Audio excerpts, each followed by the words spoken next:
Greetings from Bangkok, Thailand, and welcome to 30 Minutes Promoting Unity and Diversity with Wani Angerer in Moving Cultures. Moving Cultures is today with a very exciting guest from Zimbabwe.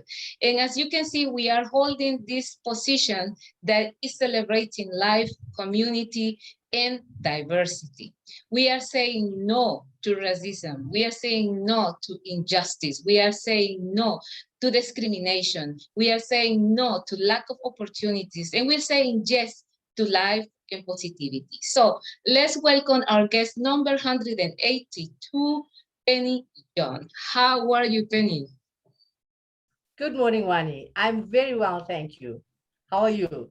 Very, very happy that you have accepted the invitation to talk about your life, about your journey. What is 2022 preparing for all your loved ones and your community? And the first question is, who is Penny Yon? Penny Yon is a Zimbabwean musician, writer, arts practitioner. I'm born in Zimbabwe, but I have roots in the island of St. Helena in the South Atlantic Ocean, which was a key part of the slave trade back in the days of slavery. And I believe some of my ancestors were slaves from that island.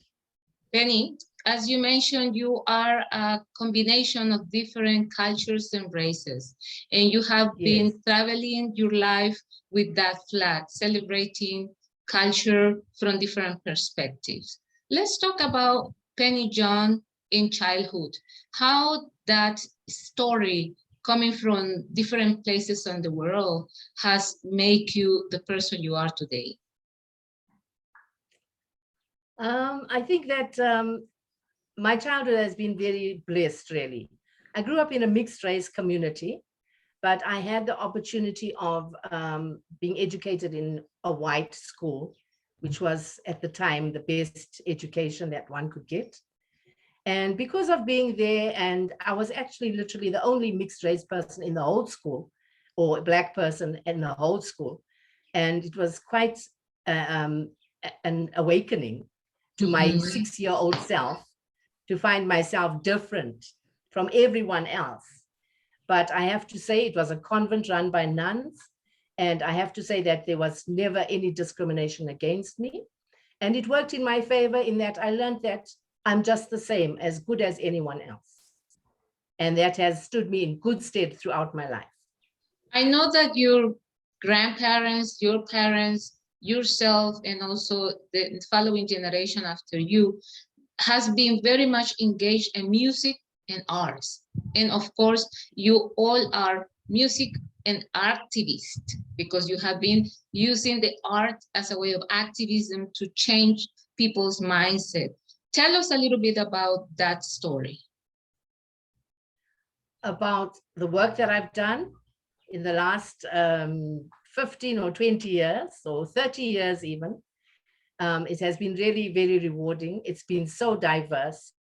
I've worked with Pamberi Trust and the famous book Café in Harare, famous in Harare anyway, where it was, a wonderful venue linked to Pamberi Trust, which was the arts organization, arts development. And we worked with hundreds of artists from all over the country and all the various ethnic groups of Zimbabwe, the Shona people, Ndebele people, Tonga people, and everyone, lots of young people. We also supported the older musicians, all genres. So it was a very rich time in my life for me and has led me on to continue in that way, working, wherever I am and bringing these people together. It's been a great thing about learning and understanding each other and tolerance. Understanding brings tolerance, and it's been, very rich in that way. You were the leader of one of the few female bands that were active in Zimbabwe. Talk to us about those years where you were performing with Mhepo and other female bands in Harare. Sure. The great female group that I was with was called Big Sister. And it consisted of 4 women, 5 women sometimes. It started out as a cappella, and we performed great jazz classics and also African traditional classics, a cappella in various places in the city. And it was a very rich experience. We were all women, mature women with children, families. Between the 4 of us, we had 9 boys. And so we were all in a similar situation, but coming from very diverse parts of the city and diverse backgrounds, of course. Let's talk about the repertoire you have during those years. Mm-hmm. Yeah. What kind of music? It was very varied, very varied. We played everything from jazz to, light jazz and the deeper jazz. So the light jazz, for example, How High the Moon. And the deeper jazz was Birdland, Charlie Parker's Birdland, that wonderful song. And a cappella, it was a challenge and it was such a joy. But we also did African classics from West Africa, from South Africa, and of course, Zimbabwe as well. I remember seeing you performing with Mhepo and feeling that connection of all of you as musicians and as friends, and you were like family. And I think this is what you were transmitting to all of us in the audience. Was it like a big family, the setting? Absolutely, absolutely. And we were from different places. They were South Africans, Zimbabweans, black, white, brown, and we were all together in it. The music of Mhepo is afrojazz, basically. That's the genre.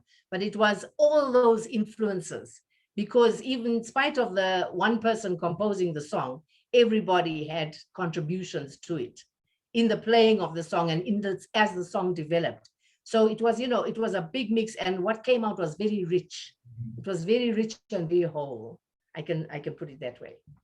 Penny, you have a very strong musical background from your family's story. Yes. Can you tell us what you know about your family performing in the 60s, 70s, or even before that? How was that experience in Zimbabwe or out of Zimbabwe? Okay. So my father came as a child from the island of St. Helena with his parents and family, and landed in Mozambique. So from the age of about 7 years old, he grew up in Mozambique. My grandfather was a musician, and although they were a poor family, he found instruments in Beira where they lived. He found, old broken piano, a violin, and so on. He fixed them up and he taught his children. And from there has grown this amazing legacy of music in our family. As the generations have gone by, we've realized that it's genetic, really.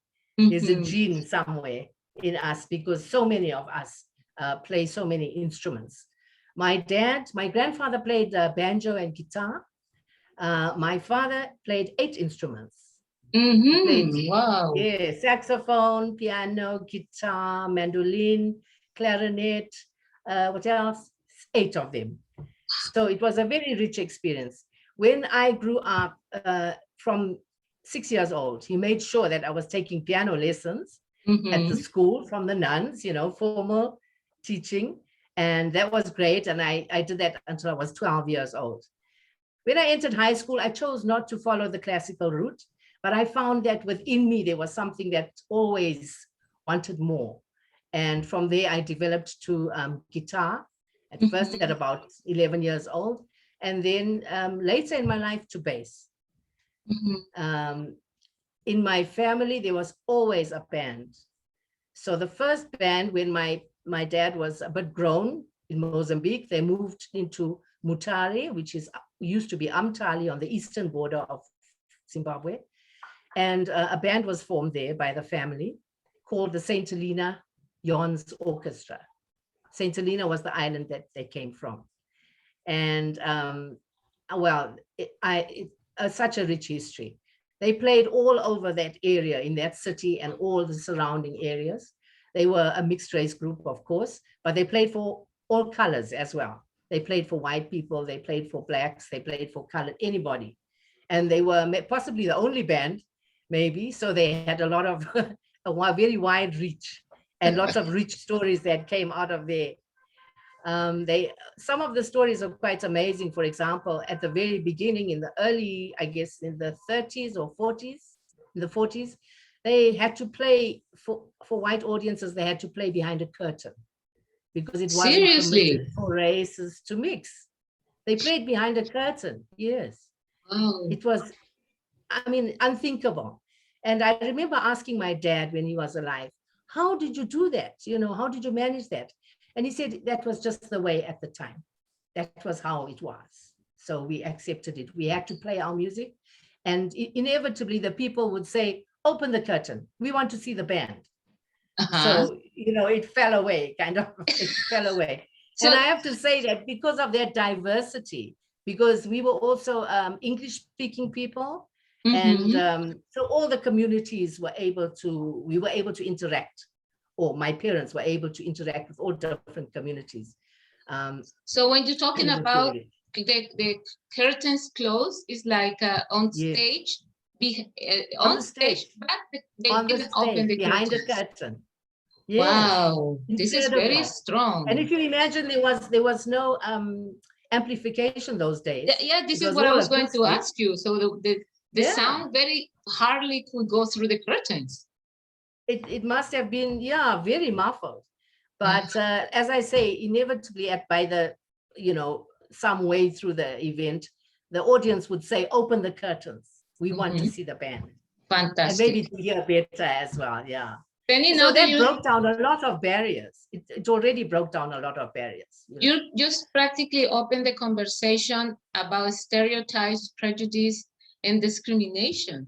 And I think Zimbabwe, as one of those very established apartheid countries, have to go through a lot in different eras. So can you talk to us a little bit about that and how art were a catalyzer of change? Because thanks to art, you and us, we managed to interact and have a more interracial and more diverse society. What happened in your experience as a Zimbabwean during those years? I think what it is, the bottom line of that one is that music just overwhelms. It's all encompassing. It's something that cannot be denied. So whether your brilliant lead guitarist is black or white or green, it makes no difference. You know, he's good. He's in the band and he's part of the band. So in the days of serious racial discrimination in this country, I think the barriers were overcome, especially between the musicians.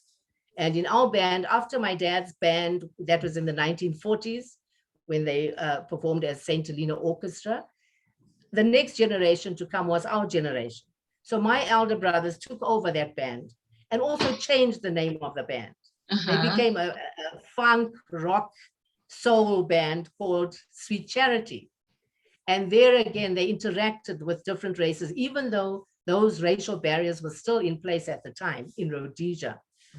They were interacting freely between, you know, all the races.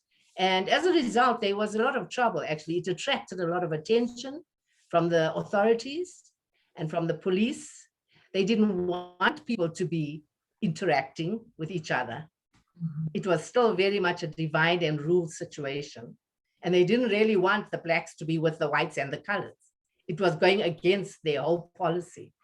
Zimbabwe or Rhodesia at the time went into a fully fledged war, and it was very important for them to keep us apart. So as a result, several musicians were thrown into jail on, you know, trumped up charges, maybe some weed in the pocket, or, you know, something very small, or sometimes completely false accusations. And, you know, had to fight their way out of it. But it tended to make the community, especially with the second generation, they were really integrated. The fans, all the fans came to the show. You know, there was no barriers. So that it was music really that broke it down. And I see it even up to today, you know, within a music group, there isn't a space for division. There isn't a space for division. It's just not there because we have to be together. We're in the same song. We're on the same bus, on the same journey. No matter what you are. If you are playing, play your part. Exactly. I have the opportunity, you know, to be in a very exciting time of arts in Zimbabwe. You know, it was the book fair taking place, book cafe open. We did some collaborations together, opening space for women musicians and women's performances. We did also nights in literature, women's in theater, and you were the person who was helping me creating the image for the publicity for these events, and it was great.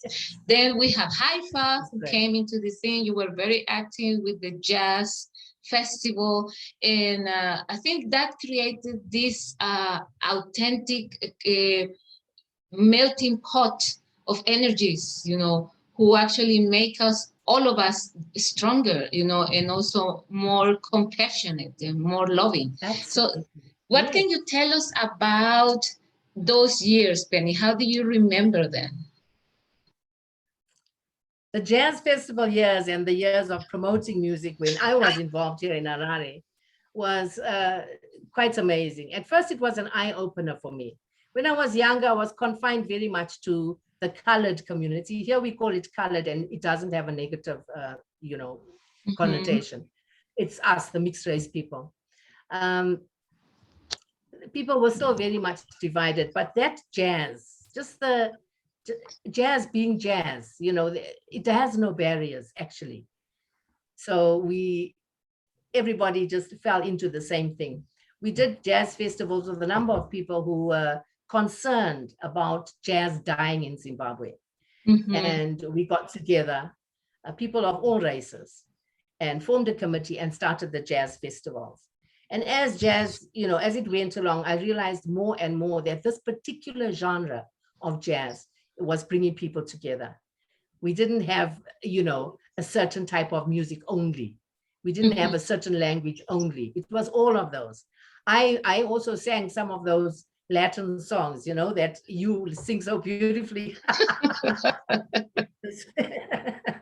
The songs by, you know, Carlos Jobim and those. I don't understand the words. I don't speak the language, but I knew the interpretation, but I don't speak the language, but I copied it. It's so beautiful. So all of this was embraced in the jazz. There was the Afro side of jazz, very rhythm-based, and it was so beautiful what it could create, the spaces within the jazz music that those rhythms created, and, you know, space for improvisation. So I think jazz in particular has a very strong role in bringing people together and crossing those barriers, or bashing the barriers down for that matter, because it really doesn't matter. Penny, Zimbabwe is also very diverse in the tribal sense. And I know you have been doing strong work with the Tonga community. Will you be able to share with us some information about that amazing project that you were running in the Binga area? Certainly. So in the 1990s, about 1996, we were working with jazz and various jazz events and workshops and fundraising, looking for money to put on the festivals. And I was approached by this organization called Kunzwana Trust. Kunzwana is a Shona word meaning listening or hearing and understanding each other. It was a beautiful concept. Kunzwana Trust had been involved already with bands from Zimbabwe. They had taken them overseas to Europe with partnerships in Austria and other places. For example, they worked with the great Mbira artist, Thomas Mafumo, who is known in the world. They also worked with Oliver Mtukudzi way back in the early days, and brought European artists to Zimbabwe and toured in Mozambique and all this. So Kunzwana Trust knew about this small ethnic group, comparatively small ethnic group in Zimbabwe called the Tonga people, who are based on the northern border around the great Zambezi River that flows through Zimbabwe, at the very top border of Zimbabwe. Not much is known about the Tonga people. They're a very small group, although they're the third largest ethnic group in Zimbabwe. It's very small in number. Their other family, parts of their families on the Zambian side, because they used to live just across the river from each other. In 1957, when the Kariba Dam was finally built and they started to fill it, they removed these Tonga people from their original homelands because the river, the dam would have risen, obviously. Many of them didn't believe that that could happen and they refused to move. Others were forcibly removed from there in trucks by the government of the day and dumped on higher ground with not much to go for. Their ancestral shrines, their fields, their livestock, all was lost under the filling of the dam. But in spite of that, their culture was very, very strong, but yet little was known about it. Here in the cities, if people talked about Tonga people, it was really rather negative things. Oh, these people, they deal in witchcraft. Well, witchcraft is all over, you know, the world. So it's not just the Tonga people. And it was said that they have 2 toes, they only have 2 toes, and really rather damaging things about them that would, you know, make people wary of them, even their own fellow Zimbabweans. So Keith Goddard and Kunzwana Trust partnered with an organization in Austria called the Austria-Zimbabwe Friendship Association, led by Peter Kutan. And in 1997, I joined them. They recruited me as publicist. Well, what an experience. They played the music for me on a tape, and it just sounded like 100 saxophones. I said, what is this? It's saxophones, literally their horns. So I was completely amazed. And when they asked me to join them, I said, sure. They took me out to Binga, which is 900 kilometers away from Harare. And I had this amazing experience of the Tonga music, specifically called the Ngoma Buntibe. Ngoma means drum, right? Yes. And Buntibe is the name they gave to this collection. Out in the village, a Ngoma Buntibe group can be 100 people, 100 or 200. There's 6 drums. There's always 6 drums, right? And then there's horns, which are called nyele, and there'll be horns of different animals with the tip shaved off, which is how they tune the horn. They tune it by shaving off the tip of the horn. And they play it by blowing into the top of the horn, like a Coke bottle. How you blow sometimes into a Coke bottle, right? And you get a song. Wow. So those are their instruments. And of course, the shakers for percussion, always. But that's basically it. So the 6 drummers, and the horns can be played by any number of people. Depends how many horns there are. So really 100, it's not a joke. It's for real, you know, in the concept, setting. Yeah, and also in the projection. Exactly. Yeah. And so it was called the Nyami Nyami Festival, a celebration of Valley Tonga culture. And 6 artists came into the village, some from Zimbabwe, some from Europe, some from South Africa. And they engaged with the Tonga musicians to try to understand this music and try to create a collaboration. Well, it was an eye-opener for everyone. The European musicians, when we asked them, what do you think, you know, what would you say? They said, the only thing we can say is to compare it to free improvised jazz. So that was a wake-up call in itself. And it went on from there. We sent them to Austria. 28 musicians went to Austria to perform. And 28, they said, was too little, too few people. They wanted, you know, the normal huge crowd of people. Penny, I know Peter, and I have the opportunity to see him a couple of times in Austria, and one of the occasions was Hope there performing in an event. It was organized, and I always see in Peter this great love and connection with Zimbabwe art and music, and especially the Tonga people. What is it that the Tonga community has that gets and grabs the people in such a deep way? I think, you know, the people themselves are beautiful people. They have been, you know, sidelined and, you know, undermined in so many ways for so long. So they were moved out of the Kariba along the Zambezi River for the building of Kariba Dam, which brought electricity to the nation. But they themselves did not get that electricity. For decades afterwards, they remained in darkness. It's only since 1980 and independence of Zimbabwe that there was attention given to the schools and to lighting and to infrastructure. But even up to now, it's so remote. Most of the people are living in villages, traditional villages, and they don't have access to electricity. But because of that, they have their own character.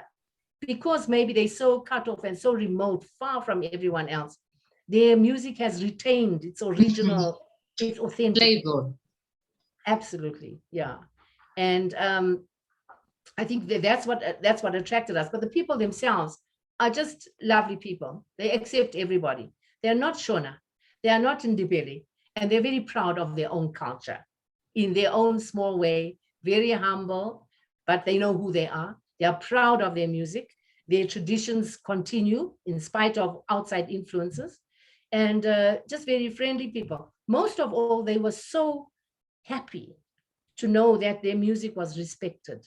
They didn't think anybody cared. They didn't think anybody respected their traditions.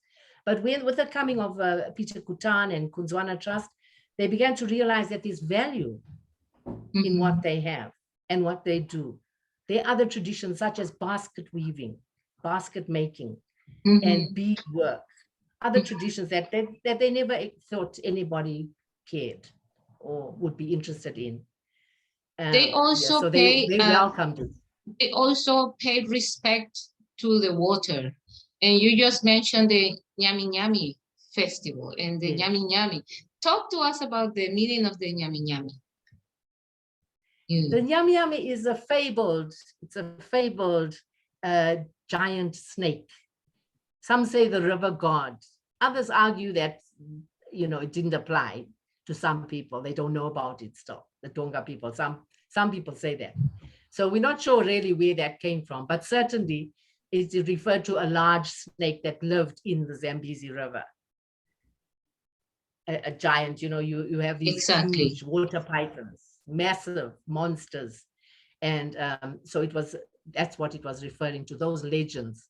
One of the legends is that when they built the wall at Kariba, it separated the Nyami Nyami and his wife. And that it won't bode well for the bridge and the dam wall because of that. But these are old stories. I'm no expert. I'm no historian. Yeah. But these are stories, and of course the Nyami Nyami has become famous through the carved walking sticks that are now sold. It's for tourism. Yeah, and it's interesting that it's very much connected with the all global tribal cosmovision, because they also talk about the Endoro. There is the big spiral, that is very much connected also with the Nyami Nyami. And it's about the transition of generations and generations and generations that continue celebrating culture and tradition. Let's talk now, Penny, because we are getting close to the end of our 30 minutes, but it's very important for us to hear about the color community achievements and the color community situation in Zimbabwe in the actuality. Okay. So the colored community is really the mixed race community. And the history in this country was to divide and rule. That was the strategy of controlling people. So the colored community, which came from Ndebele people, Shona people, the English, German, Chinese, Indian, very, very mixed race. And by this generation, very mixed, to such a point that it means nothing. But because we were categorically divided and categorized as colored people, we tend to group together still. In the community that I live, it's by no means, now since independence, everything is opened up and people have moved wherever they want to go. But we were confined to a certain area. And this is the area that I live in. Today, I'm working with an organization called the Arcadia Child Trust, who is concerned about the wellness of our community. We pretty much still marginalized in a way, just because of the history. And you know, we need to do things for ourselves. The infrastructure in Zimbabwe in some areas is, you know, quite weak. And instead of always looking to somebody else to help us, we have people within our community who are concerned, professionals, professional medical people, educationists, musicians, and so on, who are doing something about it. So the Arcadia Child Trust, which I'm working with at the moment, is just taking on everything. But especially for me, what's especially important is our cultural legacy, because we've had great musicians that have come out of our community. I think possibly because of all that mixture of blood within them. I think, you know, it's richness in itself. Yes, this and true. we celebrate that. You know, we may not be Shona, we may not be in Ndebele, we're not English, we're not German, but we are this rich, very rich people. And so we've had a big influence of excellent musicians that have come out of this community. In the most recent years, not so much, because the young people just press play. They just press play. They don't have to learn how to play the instrument or to sing or to make music for themselves. So, you know, in this, so we want to revive that. And that's one of my dreams and my visions in joining this organization, is to revive that cultural side. Because we still have many musicians here who grew up in this community and are ready to share, you know, to give lessons, music lessons, to teach people about, you know, how to manipulate this culture for ourselves, to our own advantage. So I'm really looking forward to that. It's a very long story, not enough time to tell you. Yes, I know, but we will be following from you and getting some more details later. Penny, tell us about the women's struggles in Zimbabwe. You've been very active, also empowering women communities from different sectors since a very long time. Yes. Most specifically, I think, was Pamberi Trust. And we started a project called FLAME, Female Literary Arts and Music Enterprise. Within that program, it was set up in consultation with professional women artists of Zimbabwe at the time. And as part of that program, we had an event called the Sisters Open Mic. It was a Saturday afternoon, a safe place for young women artists to come out and perform their arts and learn about themselves, actually. It went on for several years, and out of that has come the most amazing young artists that we see today, who are traveling in the world and elsewhere. You know, it was amazing. So the Sisters Open Mic program was a platform for performance, as well as workshops and a mentoring system, which was, it just evolved naturally, the mentoring system. So I think there's a certain age group of women artists in Zimbabwe that have benefited greatly from that. It brought us together. It helped us to understand each other. It helped us to be more powerful and have a louder voice in speaking out for our rights. Because for sure, for women artists in Zimbabwe, it's difficult. You know, it always has never been the same. It's never been equality. Anywhere in the world, it's the same story. But here in Zimbabwe in particular, I think that women were quite sidelined, very much so. At first, there were just one or two big names that were known in the world. Stella Chiweshe, the great mbira player. She was of that generation. After that came others. Until we get to people like Chiwoniso Maraire, the late, great mbira player. Hope Masike, who you spoke of recently. Tudu Manenga, many others, you know, have come up since then. Penny, it's very important to continuing struggle to prove themselves worthy and to prove themselves equal in terms of attracting customers to venues, in terms of delivering, you know, an international first-class product. But this has, and thanks to that program, and of course everybody's personal advancement, things have changed a lot. Yes, and besides that, it's like the attitude, you know. I found Zimbabwean artists and women very grounded, you know, and very much available to learn, you know, because that's actually the key. And you have been one of the pioneers of understanding the importance of the arts as a development tool. You know, there was Absolutely. not so much really happening at that time when I was there in Zimbabwe. We know we have the Zimbabwe network, we have the Zimbabwe Women Writers, it was your organization, I was with WIXA, with Women in Culture in Southern Africa, and we were artists, but we were activists. We were really working toward the benefits of communities and the benefits of collectives. And now Yes. that's the trend. So we need to become entrepreneurs, and we are cultural agents, you know, and change makers, you know, who are understanding how important is to use our talents to make our environment a better place for everybody. Talk to me about those experiences, Penny. I think, you know, most recently, especially with COVID, what has come to the fore for women artists is to get on board with the technology.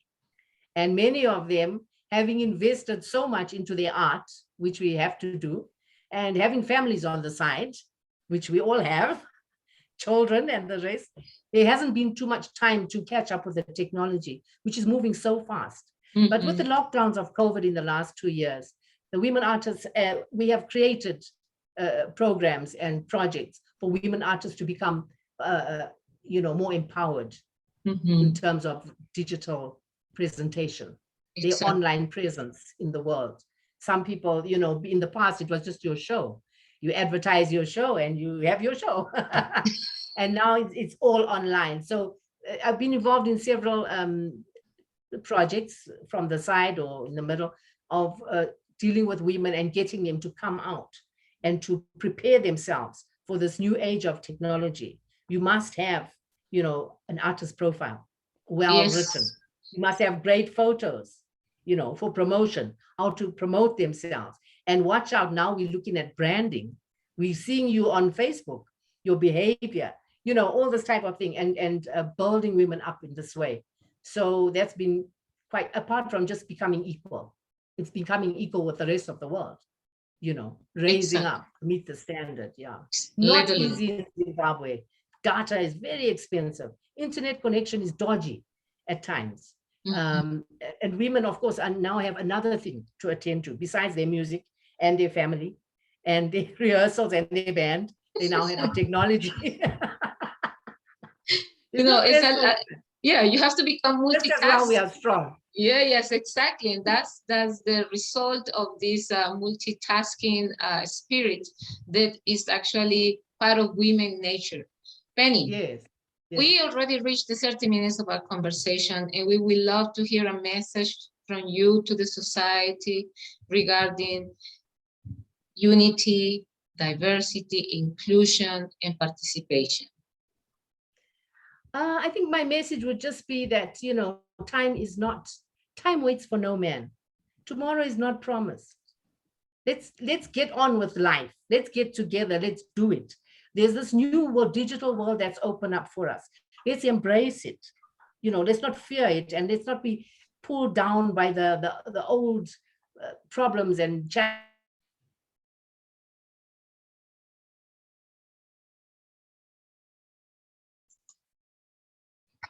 We say thank you to Penny for this beautiful presentation, and we're definitely going to get back to her in the near future to hear about her stories and her inspiration to different communities in Zimbabwe.